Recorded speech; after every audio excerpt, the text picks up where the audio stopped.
back to our channel. Hope we all are doing good, and I have received your response from my last tutorial. I'm so happy that we got some views, and please do comment us where I need to improve.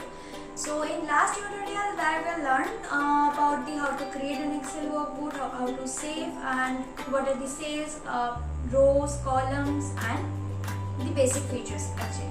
So today's tutorial we are going to learn few pointers like what are called cell auto fit and alignment, how to create a sheet, what are the range, what are the tools, what are called ribbons, and these basic features, and we'll go through some example practically to check it, and we'll learn some shortcut key from our keyboard. Let's get started. On our last tutorial we have learned how to save Excel workbook, and how to create a new workbook in our desktop, and we have also learned what are the cell, what are the rows, what are the columns, and what is cell number. So today we are going to learn about the tab. So here I have opened one Excel workbook. So these all are called tabs. Here first tab is called home, then second is insert, page layout, formulas, data, review, and view. So under each and every tab, these are called ribbons. All the specification, all the features that we have available in our workbook, that are ribbons. So under ribbons there are few icons you can check. You can refer my cursor. So in this icon, we call this all icons as ribbons. Okay, and under these icons, if I click on that, these are subject or subgroup. So this is the overview actually. In home tab we have lots of options, lots of ribbons, lots of features. So further we will go and we'll learn about each and every features of a ribbons and under their subgroup.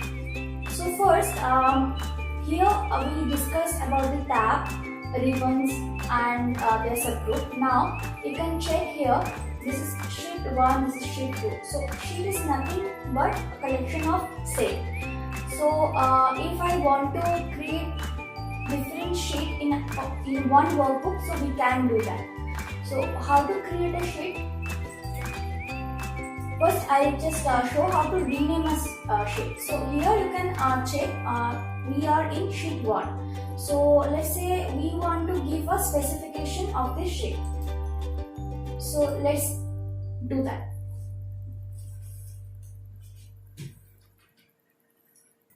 So we'll give our name of the sheet 1 is Formula 1.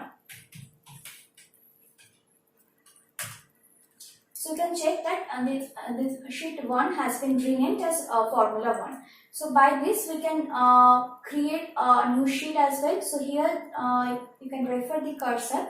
We can also create a new sheet. Here also the comment, if you refer, there is showing insert worksheet, shift F1. So if we want to do it from our keyboard, we can do. What we have to do? We have to select shift and F11. So I just enter shift and F11 from my keyboard, and here you go. A new worksheet has been created under the same workbook. Now let's write something in a cell. So in last tutorial we have learned this is cell, and the cell addresses, you can refer this portion, that is A2, because A is the column and 2 is the row. So let's write something in this particular cell address.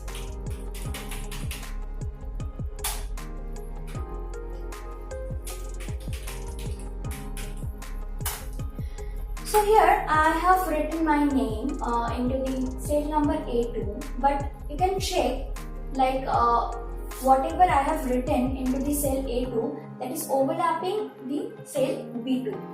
That means the cell beside the cell A2. But actually if you refer this portion, my cursor, so when I am clicking to the A2 cell, here the entry, the data that consists under A2, that is reflecting over here. But virtually, if we see as a layman, we can check like these two cells are overlapping. Whatever data we have written into the cell A2, that is also covering B2, but ideally it is not.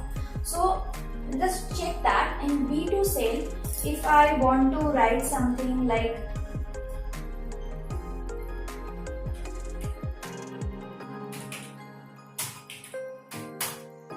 here we go. So if I write another different name into the B2 cell, so ideally the illusion was created that A2 whatever we have written is not fit to the cell and it is covering B2. So you can say like the cell is covering A2 and B2, but ideally it is not. If I go to the B2 cell and I can write anything, any data, because ideally whatever data I have put, that consists in under A2 cell. So but here if I keep the data as it is, it will not look good, right? So we all want to set the data into one cell. So it looks like the data is not fit in proper cell address. The size of the cell, the size of the cell address, actually A2 cell address, we have to modify basis the data it consists. So what I need to do, we'll just put our this plus sign like the cursor between these two columns A and B. Between A and B we'll keep our cursor and it will give us a plus sign, and we'll just drag it basis the data. So still now it's not fit. So we'll just drag furthermore and we are go. So now basis the data size we have into the cell address A2, it is fit as it is. So we can do it with a shortcut key as well. So the shortcut key is Alt O C A. So we have to just write from our keyboard. We have to press our key Alt O C and A, and here we go. Or other way around, if I just keep a cursor between A and B and just double click on that, it will also sell through. So now we have learned how to auto-feed the data in one cell, and the second pointer we'll cover in this tutorial is the alignment. So let's suppose we'll take some further data.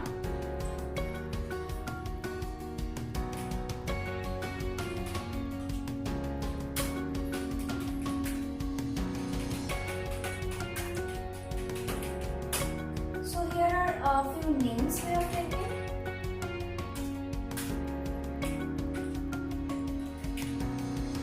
Now I just want to align this data into center. So here it looks like a table. So we have just put few of the names in this column, and I want to, but this data is already auto fit, but the alignment is left, right? So I just want to align it to the right. So from where we can do it? So initially for this tutorial we have talked about these tabs. So we have to first use the first tab, that is called Home tab, and then in this ribbon you can just refer my cursor. So these all are there for the alignment. If I want to align it at center, you can also give, if my cursor is there, you can also refer that comment is coming as center text. So it will go as center. And if I want to align it left, it will be left, right, it will in right, and further. So we just learned about how to align the data in an Excel sheet: left, right, center, top, bottom, and left, bottom. Now we'll talk about the range. So in the first video we have learned about the cell address. Now what is called range? Range is nothing but the starting point and the end point of the cell address. Let's suppose I want to select from E4. So here my cursor is on E4, that is called name. So the cell address is E4, and this portion, the last one, that cell address is E8. So basically E4, and this is the starting point of the range. Whenever we are going to select a range, we have to give two items, that is start point, starting cell address, then you have to give a colon. That is the rule of this Excel. If you are going to select one range, you have to put a colon icon, then the end address of the cell, that is E8. So if I put that, you can just refer that portion that got automatically selected, because I have taken this formula, the cell address, first cell address, starting cell address, colon, separated by colon, and then the last cell address that I want to put. So this area, if I just want to select this range from anywhere in this workbook, we'll just put an equal to, then the starting cell address, that is E4 here, and then the last cell address.